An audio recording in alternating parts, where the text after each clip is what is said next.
Hey there, it's Andrew, and welcome back to the Dallas famous podcast Xtras. Today we're sitting down with the minds behind DOPE Ellum, a creative force right in the heart of Deep Ellum. I've got Airto Castaneda-Cudney and Jon here with me. DOPE Ellum isn't just a space, it's a whole vibe. From their legendary Social Thursdaze jam sessions, to collabs that bring together music, art, video projects, and even video game design, they're building a real deal playground for creatives.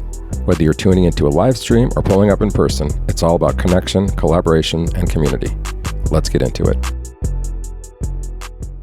We are back at the Dallas Famous podcast. I'm sitting on a roof in Deep Ellum with the DOPE Ellum guys, Airto and Jon. How are you guys doing today? We're great. Doing great. It's a little hot out here, but it's comfortable. Yeah, it's not raining. It's not outdoor podcast. Yeah, first ever Dallas Hell yeah, Famous there we go. That's outdoor some DOPE Ellum podcast. shit for you. Yeah. Let's just start out with DOPE Ellum. What does it stand for? What is it? What's your mission statement? Our mission statement is pretty simple. It's an ode to entrepreneurs. So when we came up with DOPE Ellum, really it was supposed to be a t-shirt company. I wanted to build a brand that the servers, the bartenders, the managers, kind of, the artists of the community could really relate to. And, it needed to be catchy. So obviously we were like, well, Deep Ellum? No, let's do DOPE Ellum. Let's take it to that next step. And then with the slogan, you either do or you ain't, it's, it's kind of like, let's get rid of the idea of to be or not to be. To me, that's kind of a privileged question. And at this point in time, I think it's important for us to act on the stuff that we have, our intuition and the dreams that we have. I think it's really important for us to tap in as people to the visions that we keep in ourselves and to bring them to life. Otherwise, we're just going to go down the illusion that we're headed towards right now. It's somebody else's vision. So I just wanted to create something that really captured the attitude of Deep Ellum, and it started off as just a t-shirt company. It was like, all right, sell 1,000 of these shirts a year, whatever. I got a couple businesses. We had the scooter shop on Walton and Commerce Street there for a few years, and then Jon actually, like right when this logo came out, Jon just moved down here. And so Jon is a video game developer and but a photographer and videographer. He wears a lot of caps, a lot of hats. There's a lot of things that he's capable of doing. But him and I had this idea of basically creating like a coffee shop gaming space. Oh, okay. Okay. So Night Rider is one of my companies as well. It's a cold brew coffee company. I've been doing that since 2017. And then Jon's been working on video games since video games pretty much became. Let's let this guy talk about it. I got up here. I moved up to Airto's apartment back in like 2021, and he had the scooter shop going over there in Commerce of Walton, and the idea of the DOPE Ellum thing, it slowly has become like the umbrella company over everything that we're doing. Yeah, but it started out as just a t-shirt idea, and so my buddy Mike Penrod made this cool logo, and he's worked on the video games with me for a long time, and so like we made this cool logo, and it's like obviously this is a cool shirt, and but it also it just became the umbrella. And so, like, the back studio, that became DOPE Ellum. The front shop became DOPE Ellum. Everything's, like, DOPE Ellum. Right. And it's encasing, like, everything that we're doing from multimedia to events and things like that. Yeah, I mean, there's a lot of stuff you guys do. But, like, before we get there, let's do a little quick bio. So you said you came down. Where are you from, Jon? I'm from Lufkin, Texas, in East Texas. Okay. I used to live here in Dallas, but then I moved back to Lufkin. Life happens. You end up back home with your parents for a little bit. Sure. Then I ended up sort of trapped down there for a while, so to speak. But I always stayed connected with Airto. Right. And Airto and I were talking about stuff like that, like a coffee shop, gaming bar thing or something, and so I moved up here in 2021, and it was just like this entrepreneur spirit, right? Like he and I share this entrepreneur spirit where it's like, let's create something, let's make things happen. But let's take it back a little bit further than that. Like, you're a young kid in East Texas. What started you? What was first? Video games, photography, video? What was your first kind of? I mean, I was always filming the family home videos and stuff, but video games for sure. I got into game development through level design. So like you get a lot of these games and they have level design tools in them, so you can make your own levels. And then some of them have software development kits, so you can modify the whole game. Like Counter-Strike, the video game Counter-Strike is a mod of Half-Life. Okay. And that's what we were doing back in high school, 1998 to 2001. You know, like making a game online with like 30 people around the world. But it was a mod. It was just a mod, and as I got in the game industry, like Wait, but a mod, that just means it's modification. So it's not like you're just playing off someone else's game, essentially. Yeah, pretty much. Which you start to learn that's pretty much every game. Okay. Like, you can build a game from scratch, but most games are built off of other games. That makes sense. You know, like with playing them, you can see that. Like Call of Duty's built off of Quake. Okay. Still to this day, they have a Quake license from like 1990 something. Yeah, I remember playing Quake on my PC. Yeah, like that's why Call of Duty right now, you got bugs that have been there for 30 years almost. Okay. But no, like I got into video game development, went to Full Sail in Florida for game design, and then I moved up here to work at Gearbox Software up in Plano, and just jumped around to all these companies, and you know, every job ends. You know, like I've never had a job last. You know what I mean? And so I've always been trying to do independent stuff, like just what can I do on my own over here? And that's from the jump, like making the video games. It's like that's Trepid. Trepid's been around since 1998, and it's like that's short for Trepidation, which was the name of the game we were making as kids. And it's still, and the funny thing about that is like it's literally inside all the games that we're working on is that exact game. It's like always trying to see that vision come out. Right on. And so, Airto, you're a Dallas guy, right? No, I grew up in Wisconsin, actually. What? Yeah. You're a Wisconsinite. I am from Madison, Wisconsin. Dude, I went to camp in Economowoc. Oh, wow. Okay. Yeah. You had to go to camp out there if you could pronounce that name, you know? Yeah, right. No, it's beautiful out there. It's you know, there's just not as many people. Yeah. But I moved here in 2011. Okay. 2010-ish. And I landed like right off of Ross Avenue. And I just landed in Deep Ellum. And, you know, let's just see. I mean, I've done everything from like door-to-door sales to running and managing nightclubs and bars, to running our own businesses, you know, from scooters to coffee. Yeah, I met you and the event at Deep Ellum Art Company, and you had the coffee. That was right. That was 2017. That was right when I launched it. And so, you know, my background really is sales and marketing. So, you know, my accountant likes to say that I'm like a business architect. So I create brands, and then we create campaigns, marketing campaigns, and we launch them.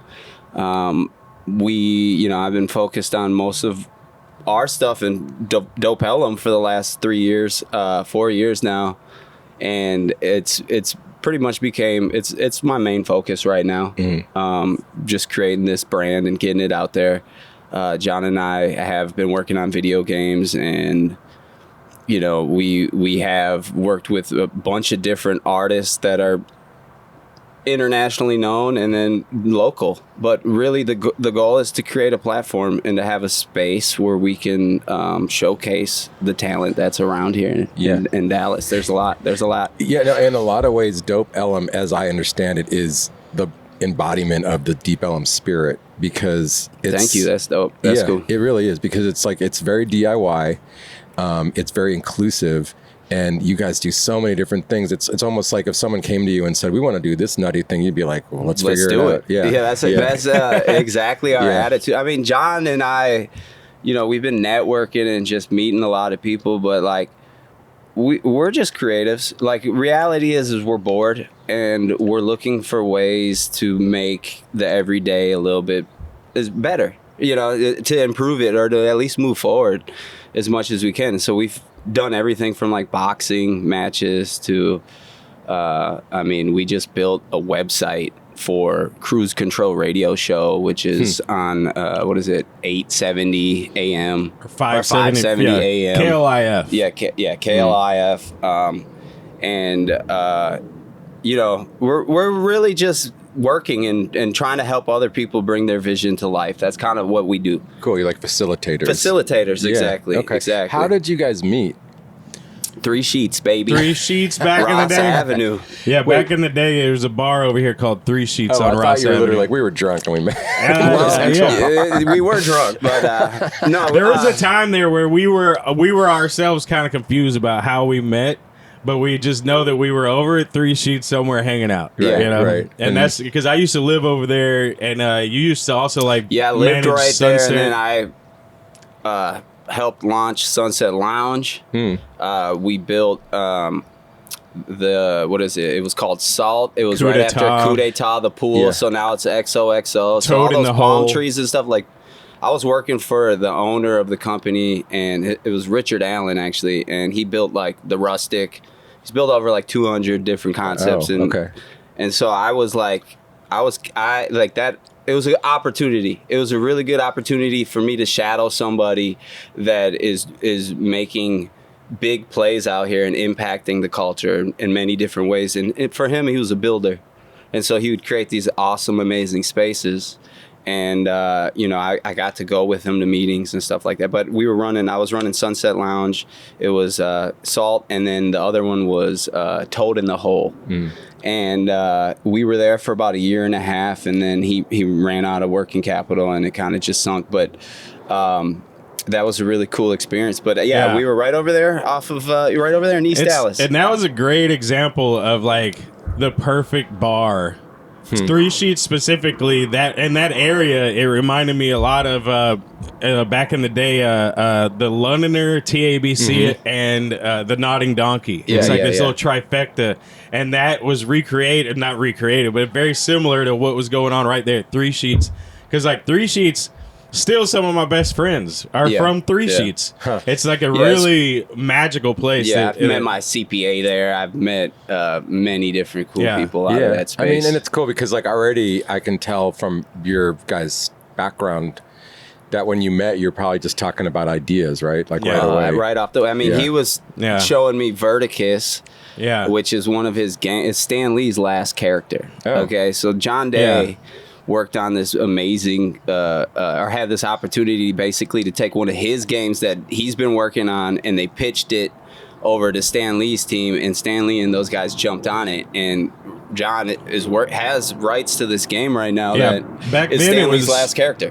Back then it was, we put it out in 2012, and it's based on a wingsuiting level in like a bigger trepidation bank heist game, right? Like I'm sitting there at home going, I want to play this game where I'm robbing a bank over here, and then there's another level I'm wingsuiting, and they're connected, and that wingsuiting level sort of is its own little game while being cool, and then that got turned into Verticus, and then our company shut down after we put it out, and then the publisher got acquired by another company, but I got a hold of them back in like 2020, 2019, 2018, and so we have the deal to update the game right now and put it on the Nintendo Switch and all the platforms. So how does that work even? Like we need funding. Yeah, really. Okay, right. How does it work is, we work slow right independently, slowly, build up a budget, because the original game had a team behind it for about a year, and a team of like 10 people or more,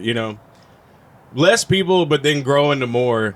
But it's like right now we're in that point where it's like we can make it fully independent and take it real slow, and it's like a 1 or 2 man team, but we can also like do it right and build it up and get a team going and hire up and actually make like one of the dopest video games anyone's ever played.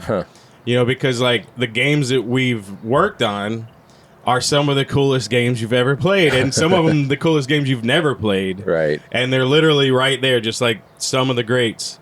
You know what I mean? So like we're right there with it, in terms of updating that. But that was back in 2012. Like you think about how much time has Has changed. passed, You know, Gosh, like my life was completely different Yeah. then. I'm sure yours was too. yeah, it's definitely. But I definitely, one of the things I like about that is like the 3-sheet scenario and things like that is like that's similar to what we've been doing with Dope Ellum, where Yeah. there's a community building, like not the 3 sheets, the bar itself, but like the community around Yeah. being able to create things. And that thing that was missing from those places was like live music.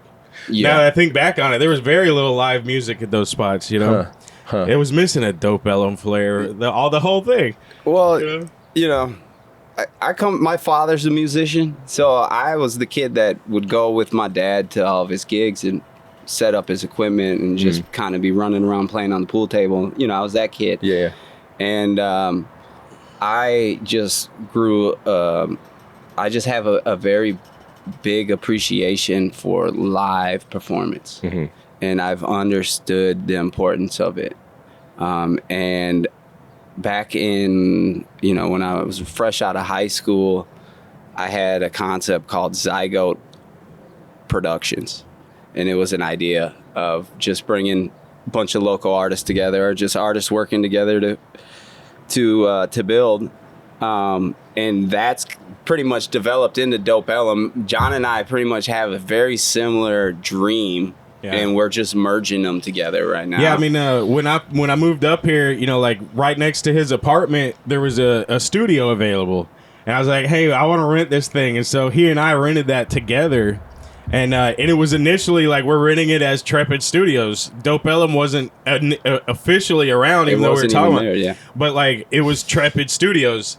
And then eventually though it's like, no, this is all Dope Ellum. Yeah, Trepid, Zygote, all that. We're doing all that, but it's like there's an overall thing here going on. And you talk about like us sitting around talking about ideas. I know for a fact we talked about let's build an arcade bar thing with and then tied to the arcade is an office, so you can like work on the games and showcase new stuff and new media and stuff, and then on top of that live there. So you can like live and work right here and then go downstairs and showcase your stuff. There's a huge importance. Like when you're trying to start a business or start anything really, your daily commute and your like what you need to do every day is super important. So if you're able to have everything very close together, you can get a lot done. Oh yeah. And so with us, what we were doing in that space on Clover Alley there in was Clover Street and on Commerce and Walton there, we had 3 units. So we lived out of one, and then we had a studio in the back, which was about 3,000 square feet. And that's actually what Tonic, Muscular Puppy, the film company, they rented our space out for a month, and they filmed Tonic, which is a completely, like, it's called South Ellum. They named it South Ellum in the movie, but they just released that on Fossum on the 16th.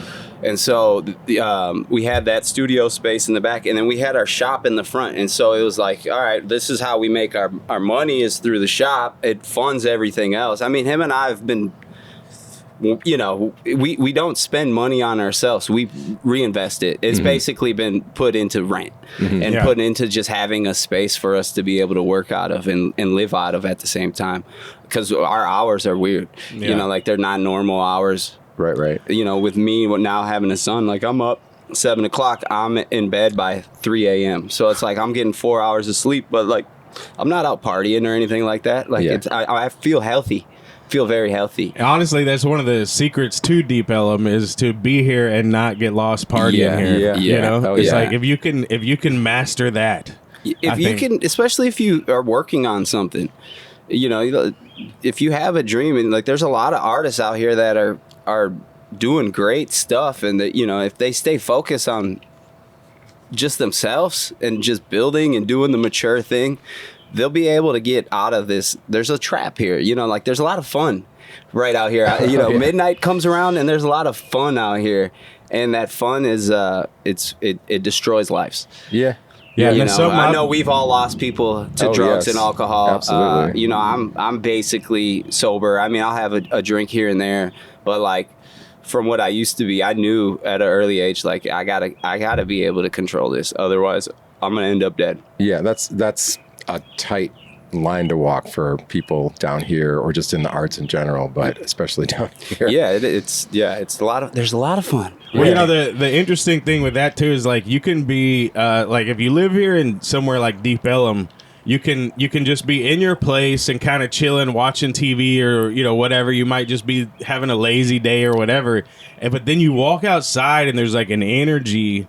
And you can all of a sudden it's like your whole mindset flips a little bit. You're like, wow, they're like a whole life is going out here, and I'm just like in there moping around. And it's good. It's just whatever. I mean, ultimately we just need to figure out other ways to have fun. Yeah. It doesn't need to just be alcohol and loud music. And that's something that we also another good proof of concept with Dope Ellum is like there was no alcohol there. And there was like people there. Yeah. It was like, and we would pack that place out, and there's nobody in there drinking. And we honestly, with the construction that's happening right in front of our space, like it would not have bothered us at all. Yeah, because we were never open to the public. Right. Okay, it was invite only, or people would rent our space out. We didn't have the right COs for that in order to make it a legit business. Let's just say, and so. We proved that we could pay the bills for 3 years and bounce back after the fire that we had. My scooter shop that burned down after that flooding that was out here in 2022. Yeah, that was tragic. So, I don't know. It's been interesting. Let's just say that we have a lot of stories, and there's probably going to be a lot of movies and whatever ideas that pop out of just the struggle that we've had for the last couple years. Sure. Let's bring it to, you were saying back in the day the music wasn't there. Now there's music in Dope Ellum. I'm a little bit unclear, so tell me. I think what he was saying I was early getting at Ross Avenue and 3 Sheets. There was very little live music there. Now that I think back on it, but I'm saying then that you made that. You'd identify that. So now you're like is it like a regular kind of jam, or that's not happening right now? Or he was. Well, all right. So I think what Jon's saying is that back in 2011, 2012, there wasn't the live music that you see today. Like the level of talent is up there. Okay, and so back in 2000, it wasn't back then. You're saying, well, just not at the spaces we were talking about, Sunset Lounge, and they weren't open to the live performance side of things. They were more of like a DJ in a club spot, right? Gotcha. And that's cool, but it's just not. To me, I don't know. I love my DJ friends, and I appreciate the DJ. I understand the importance of it, especially in hip hop, what they've done. But when things became more about the DJ than a live band, I feel like that's when all this alcohol and partying and stuff started getting really, really popular, because there's just something when you go to a live performance, you get something out of it. Yeah. You're not just watching a DJ pump his fist in the air. There's something human to it. There's some soul food there, let's just say, right? Sure, I agree. So you want McDonald's, or do you want to go and get a home cooked meal? That's how I look at it. And so, I just feel like that's really what you would probably. Yeah, that and like what you were just saying, like the adaptability or something where you like learn from something, because that was a great time back then where there's a good community and stuff, but there was a lack of live music in that scenario. And then lately it's like that's something that's been addressed. Like you say, like addressing that situation by having a lot of live music. Yeah. You know what I mean? Like a lot of live music. Well, Dallas is cool because there's a lot of young musicians. Yeah. And I feel like they're carrying the torch, Yeah. And well, that's where I was trying to get to. It's like you're recognizing that and you're giving some of these people a space to perform and to like figure their stuff out. Is that right? Yeah. Yeah. I mean, we're not just letting anybody up there. Yeah. We would look, either you get our vibe and you understand us or you don't. Sure. And that's pretty much what it is. We've had people come and go and kind of try to rock the boat a little bit. But Jon and I have been pretty protective of where we're going and what, whose hands are on the wheel. Right. And so, we care a lot about our our image and what we do in the community and what we do for these artists, and so we stay loyal to them, and they've stayed loyal to us, and they've helped us out. Like, reality is we're not making any money off of these events. Right. We're just able to put them on and bring some people out there and go in and you know, bring some money to these businesses that are struggling. Sure. And then also get some of these musicians paid at the same time. Right. That's the importance to us right now. Like, we understand that we're investing our time, and in order for us to be able to have a bigger stage for these artists that have helped out and contributed their time and their art, you know, we want to put them on a bigger stage, and so that's what we're working towards. Right. And so, like, you know, we're talking to 4 Down.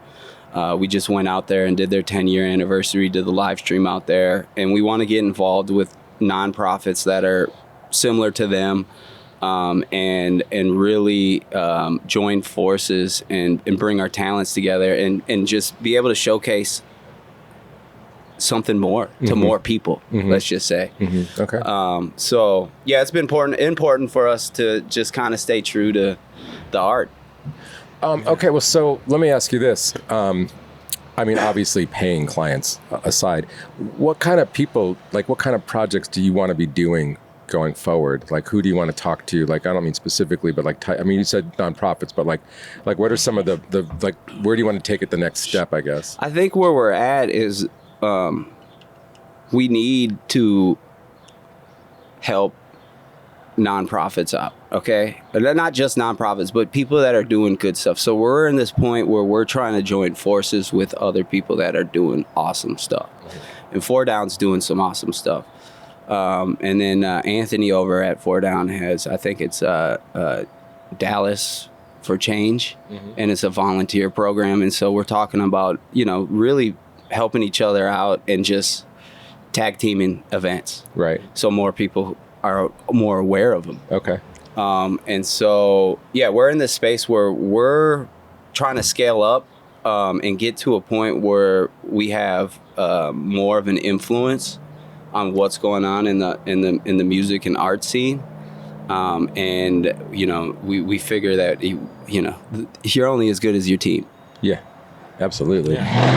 So we are definitely experiencing outside. I love it. You know, that's it. That's a very goes by. Yeah, it's a very sirens. dope Ellum flair a little bit, because like you know, like the 4 Down thing, there was the 10-year anniversary this past Saturday, and we did our little pop-up podcast there. And it's very environment. You get the environment in. We were right by the stage at one point, and we had to pause it for a second because the band was really loud. But Well, you if I'm listen. being honest, I hope this is still recording because I can't see anything anymore. But We yeah, can't see. Well, we Yeah. can hear yeah. ourselves. So I figure it's good. I You figure know it's what's great is we'll just have our own little podcast here. And Well, that's you know, the good thing about having the cameras rolling is like, Yeah. just in case something just shuts in off. case. Yeah. Well, we're heading that way on this one.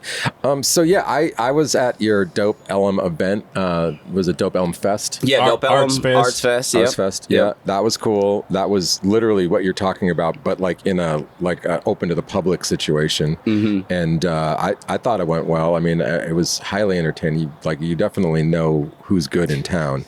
There were as far some as good music bands. goes. There were great Oh, yeah. bands, great Yeah. artists. It went well. I enjoyed it. You know, really, we're just trying to showcase what we're capable of doing. Now I'm trying to. Do you have a regular jam, or is that just something you do sometimes? So we have our third Thursdays, and this month it's actually, since it's May and it was the first was on a Thursday, we moved it to the fourth Thursday. So tomorrow we're gonna have our jam session that is with Joe and Jay Indigo from Children of Indigo. Oh yeah. They host that thing, and they just bring a bunch of their friends out, and we set up the podcast, we do the live stream, and it just becomes a real creative space. Yeah, there's an art market out collective, there. yeah. And the thing with that is, like, we semi joked for a long time about doing an arts fest, because everything that we're doing feels like an arts fest, you know. So it's like, might as well just make it an arts fest and maybe block off some streets and get a weekend or something. We didn't get the weekend this year, but next year might as well get the weekend. You know? Yeah. And we'll just grow it. I mean, it's similar to like what Desi 5's doing with the Dallas Music Awards. The Entertainment Awards. It's like Awards, the Entertainment Awards. You know, you create a concept you push it out there, see if it floats. Yeah. And we're in this space where it's starting to float. You know, we just need to figure out how much we can hold, how many people we can hold on it, or whether or not we get some funding so that we can really push the button. Sure. Because we have a lot of ideas that we're sitting on, projects that we've been sitting on for years. It just takes a while for them to develop and for them to come to fruition. I always say that we're farmers, planting seeds here. And there are like a lot of projects right now that are active, and it's getting to the point where lately we're just like, we need to hire up. We got to hire people, and we need space. We need a memory space right now. We need we're in that. You know how it is like you take these photos, you go out and get video. The data is huge. Oh my gosh. Yeah. And then people say, hey, just buy a hard drive. It's like, I got like 20 hard drives. Yeah. I have 50 terabytes of stuff, and it's all full. Yeah. It's like, delete stuff. It's like, at this point, I haven't deleted anything. Why would I start deleting now? You Sure. know? Yeah. No, for me, I don't have as much video. So, but I have like 7 drives that I'm like working off of right now. Right. It's annoying. So, I mean, it's obvious Deep Ellum is the place for this, but I mean, like, I guess one of the challenges of Dallas in general is to like prop ourselves up so more people know about us, more people want to be part of it and pay attention and give us the attention and the funding, essentially. Like, have you thought about like how you're going to blow this up? Yeah. I mean, a lot of it is like teaming up, or like, all right, so we have projects. There's like, we did the Missio live performance at Trees, okay, 2 years ago, and then they invited us back out this last year when they did it. And so building these relationships with these artists that are out there making moves is going to help bring a lot of attention to what we're doing. Ultimately, because of the name, Deep Ellum will get recognition for that as well. And then, the Tonic movie just came out, and we're hoping that that's going to get a lot of attention right there. But we know that Deep Ellum or Dope Ellum is actually something that could go anywhere, which is pretty cool. And so what we're going to do is start throwing events in other places. Okay. And so we're lining that up right now. We're also talking about doing an actual like Woodstock Fest. We've found a farm that isn't too far out of Dallas. It's about 15-20 minutes away, kind of towards Duncanville, and so we're lining up a festival right now. Oh, okay. And so we need to see whether or not it'll be this year or it might be next year or something like that. But we want to get outside, and like we have all these projects. John's going to Vegas and he's going to LA this weekend to go and talk to HitSense about this Verticus game. And the deal with Verticus, I've had that for like 5 years, and they've been very patient. There's no budget to make the game right now, but there is a deal in place and paperwork that solidifies who's got rights to what. And I've never gone out there and met with them in person. The CFO of the company, Ed Mills, he came through actually when the Tonic movie was being filmed. And one of the cool things with that, when they rented our space, they just rented part of it. And so we were still in the space working with them. And then they let me film behind the scenes and stuff too. So it's like we got to witness like how the movie was made and all that. And me as a programmer, systems designer, I'm just it's like soaking it in and like, okay, this is all we got to do to make a movie. Right. And but the CFO of HitSense, Ed Mills, he came through Dallas. He's from Dallas, and he came and visited. And during that, when there's the whole film crew here and the big Arri Alexa Mini camera and all this, and because of that, he felt comfortable saying, we went through the paperwork, and we have the full film rights to the character. So Verticus is it's a character that was created for a video game by Stan Lee and his people, POW Entertainment, and there's no comic book. It's based on the video game. Wow. It's not owned by Marvel yet. And so I'm going out there and I'm going to meet with them next week, and we'll see what happens, because the thing that's we're waiting to pop off. One of the things is the video games. It's like we're making video games, but we haven't put out a new video game in a while, and so sometimes it takes a while to make a video game, you know, but those things right there, when they pop off, they're going to definitely help us out. We have this like mentality of doing it ourselves. Yeah. And so, you know, with all the experience we have, we realize that it's best to be able to own your own art at the end of the day. Sure. And so what we've been doing is just wading through the swamp water right now, trying to stay afloat. Because we know what we're sitting on. There's opportunity. I mean, if we get this movie going for this Stan Lee's last character, basically, you know, that could be multi-million-dollar project right there. Sure. Well, I mean, let me just ask you, because I have no concept. So if you sell a video game, that's like a lot of money. Yeah. Yeah, I mean, especially if you hit it on all the platforms, iPhone, Android, you know, Steam with the PC, Mac, and Linux, and then the Nintendo Switch and Apple TV and all these different platforms. And if you hit it all at the same time on any of these games, really, and then you push it, because that's the thing. Like back in the day, me and some friends, we started a company called Hatchlight. We put out this game called Rescue, Love, Revenge right after we had just got laid off after we put out Verticus. And but we didn't do any marketing. We didn't push it at all. We just put a game out, and then it just sat there. Right. And so, like, I feel like for the past 13 years or so, it's like I've been building up everything around video games. And it's like, well, I can film stuff, I can do photo, I can make websites and apps and things like that. Everything related to how do you market something, how do you promote something. And so, like, that's what we've been doing. We've been building up a giant multimedia marketing company but it's like, again, it's like the umbrella company over everything that we're doing. So there's so many other things happening. But when you think about it, you look at these studios and stuff, like they're all doing this. Yeah. They're going to have release parties. They're going to host events. They're going to, you know, they're going to own restaurants and bars and things like that. And that's like what we've been doing, you know. Yeah. It's like that's yeah, what no, it's true. It's like it's like a DIY version. Like you don't have the studio funding or like an angel donor at the moment, and you're just doing it anyway. And as you generate cool stuff, well, we're seeing that there's an impact. Yeah. And that, all right, well, we can get this far on our own. Yeah. What happens when we have some gas money? Right. And so, you know, we're patiently waiting for these opportunities to come, and it takes time. And, you know, we're planting the seeds, and we're going out there with as much water as we can, making sure that the plants don't die, you know, and it's just a matter of time before we do something that proves ourselves.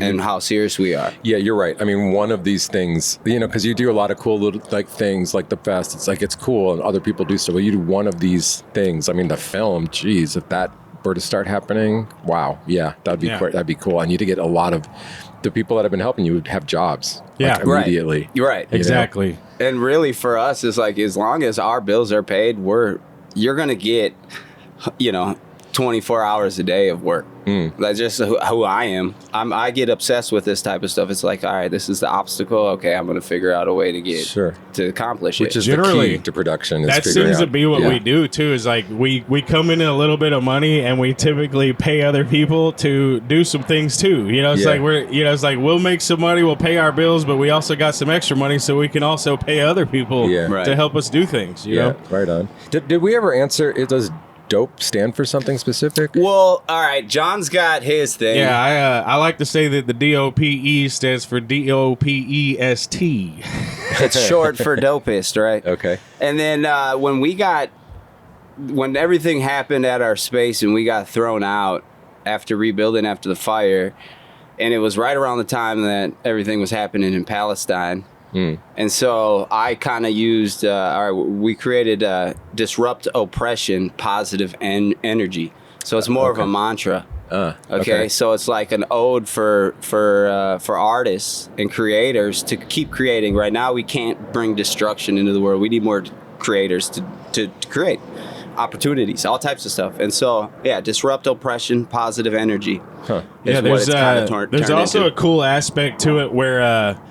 Our buddy Mike Penrod, he made this logo. You know, we described DOPE Ellum to him, and then a few days later, he hits us with this logo that's kind of a parody of the DARE logo. And so because it's a parody of the DARE logo, it's got the dots. right? And so like the it was dots, never meant to be. So Yeah. he brought that element Yeah, into yeah. it. It's literally art. It's just a parody of Dare. The But it logo. fits This us logo. so And then well. I just now noticed that the E there's only one E. Okay, I'm just Yeah, there's paying one all kinds E, of attention here. and so this was Mike Penrod just hearing us describe like the grand vision of everything we're doing, and he came up with this logo, and we were just like, yeah, that's Yeah, that's it. Because we're Yeah. also keep in mind the initial thing was make a T-shirt that'll sell. Yeah. Yeah. And so this T-shirt sells itself. Yeah, like right. even if you Yeah, don't know oh. anything about Dope Ellum, you see the shirt and you're like, oh, I want that shirt. Like Yeah. so many people recognize Sure. the Dare logo, or they recognize the Ellum, one or the other. But so that's kind of how it started. Where it's like the initial thing, the logo itself is just a piece of art, and it's parody too. So it's already like on that line of like.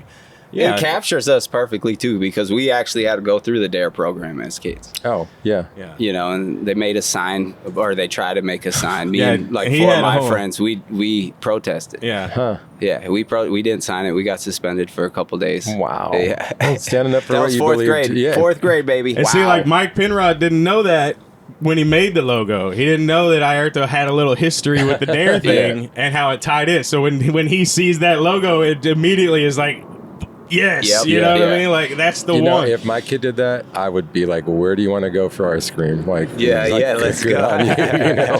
We're going to Six Flags right Hey, now. your dad exactly. might have done that. Yeah, let's go to Dairy Queen. Pops was I was raised to go out and I'm from Madison, and so there's a lot of protesting that happens around the Capitol. Yeah. There's a lot of progressive people up there that have been fighting for rights for a long time. You got the unions in that area too. Right.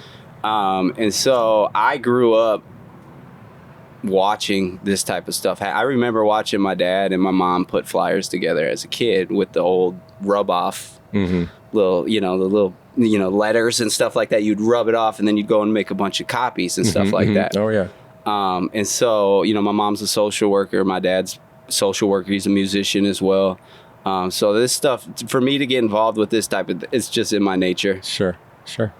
Okay, man. How can people get a hold of you? What kind of services are you looking to help people? Like, Yeah. So people can get a hold of us through our Instagram's usually the best way to just message us. Is John or I answering it? And right now, what we're trying to do is kind of get out of the weeds. We have a bunch of projects that we're sitting on, and we need to finish those projects. So hopefully in the next 2 to 3 weeks, we've got a big dent. We put a big dent into those. But ultimately, I don't know. What are we looking for? We're looking for people that need help with their businesses, and Yeah. they need media. They might need help with recreating their brand. Those type of jobs are what sustain us right now. Everything else is just Yes.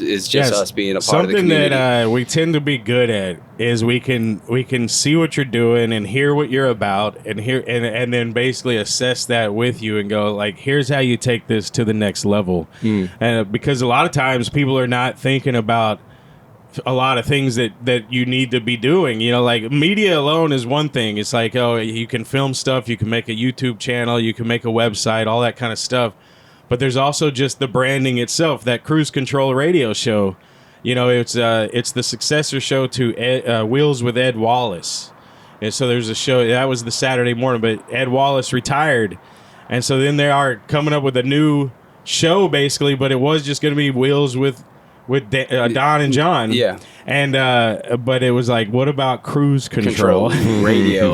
Yeah. And so that's kind of And we it. did that so it was a project. We had basically 6 weeks to create a website for these guys. And what we found out is that they needed a lot more than just a website. Yeah. So we had to brand them too. So we came up with all this, that's created a probably website. a current theme or a common theme where like the people, we just want this, like, you need You all need of this. yeah. Before you even get to that point. For us, before we even got to the website, we had to create a brand. And they it's a good client for us because it's they're doing a lot. They're out there in the public. And there's more opportunities that are going to come from this. And so we wanted to show them, we went above and beyond, what we were contracted to do. And so, that's kind of what Jon and I do. I mean, Yeah. we'd rather have something that is presentable. It might take us, we might end up losing out of it, but we know that that's our brand right there. Yeah. And that represents us. And so we put our all into it. Yeah, like as an example, Desi 5. Desi asked me, he said, hey, can you film a tiny desk submission for me? And he was just like, yeah, just come with your camera and film, whatever. And it was like, no, let's do DOPE Ellum, right? It's like, get all of DOPE Ellum to do it. So it was like, we ended up being like a 6-camera shoot. Kiefer came and shot, Jeff came and shot. We shot with the Mevos and everything. Like, Airto was there too. You see, it's like, it's not just like, hey, Jon, can you come do this? It's like, no, we got a whole team. Yeah. You know what I mean? And we can do way more than just a simple tiny desk. And then the same thing with the podcast talk show that he's got. He was like, hey, in the spotlight with Desi 5. In the spotlight with Desi 5. And the second episode we're pushing out probably tonight, honestly. But the same thing there where Desi just wanted to just come film the talk show. And then, like, maybe just my camera, you know what I mean? But no, we did a whole thing and recorded audio, multicam, and so that when you watch it, it looks like a talk show. Yeah. You know what I mean? And the Tiny Desk submission looked maybe better than Tiny Desk. You know what I mean? Like, that's how we kind of approach it. Like, we can take some of this stuff to another level that people aren't really expecting. Even the ladies' night thing. Yeah. It was like, oh, you want a simple edit? What about this dope thing that's like 2 hours long? Right. Here you go. Here's the whole show, right? Yeah. And we had to we wanted to make sure that they were happy, okay? And they probably didn't understand exactly what we would give them after, because they just hired us to take the footage, and then they were supposed to take they were supposed to edit themselves, and they were having issues with the way that we shot, because obviously we shoot it in a way that we know how to edit it, and so we just said, hey, just give us a little bit more time. Well, we'll do something special for you. So it ended up, it's 2 hours and 9 minutes. And so we're going to release that here in a little bit. Nice. Yeah. Nice. All right. Well, hey, Airto, Jon, thank you so much for talking Julio, with me. yes. And we will be looking for all the stuff and watching you guys level up. Yeah, thank Rock you. and roll. Thank you so much, Julio. We appreciate the love. Yeah, check out DOPE Ellum on Instagram and YouTube. Yeah. YouTube's the big one we're pushing, where it's like, go subscribe to YouTube and watch that stuff. And go to the Observer and check out that amazing article that Julio was able to do on the DOPE Ellum Fest. Yeah, just Google. We really appreciate that. That's the type of help we need, right? Yeah. It's just support. We're at this point where we just need people to back us and push us forward. Yeah, well, I think it's just a matter of getting it out, and that's what we're here for. Well, what's Man, great it's about beautiful. that Thank is you. thank you so much for writing that article, because that article lets us basically show people, like, hey, no, this is what we did. You're wondering about it. Well, here's something you can read about it and see it. It's cool. I mean, I'm happy that I have that opportunity to help, because I get it. Like, you can make a resume and you can make a pitch video, but it always helps to have an outside press about it. Oh yeah, having some outside press makes it legit. Yeah, because a couple of years ago, Jessica Waffles also did a little article on KXT. It's waffles, just so you know. Just waffles, But Waffles wrote one for KXT. Yeah, it was like catching lightning in a bottle, and it Yeah. was about the spot down there. So it's just cool to have those things where it's like, here, look what we did. You know what I mean? Like, absolutely. We'll keep doing it, and we'll keep writing about it. Awesome, man. We appreciate you, man. Thank you so much, Julio. Right on. yeah, thank you. I'd like to thank Jon and Airto for sitting down with me. You got to really experience what it's like to be on a rooftop in Deep Ellum. You can check out their links in the show notes. Thank you again to the Mullen Music Project for their support. We've got a link for them in the show notes. Thank you to the Deep Ellum Community Center for letting us record their theme song, The Place to Be by Electric Ants. You can catch the Dallas Famous podcast every Sunday at 1 o'clock on Deep Ellum Radio, and then Wednesday on all the podcast platforms. Please like, subscribe, enjoy, share, all the good things. We'll see you next time.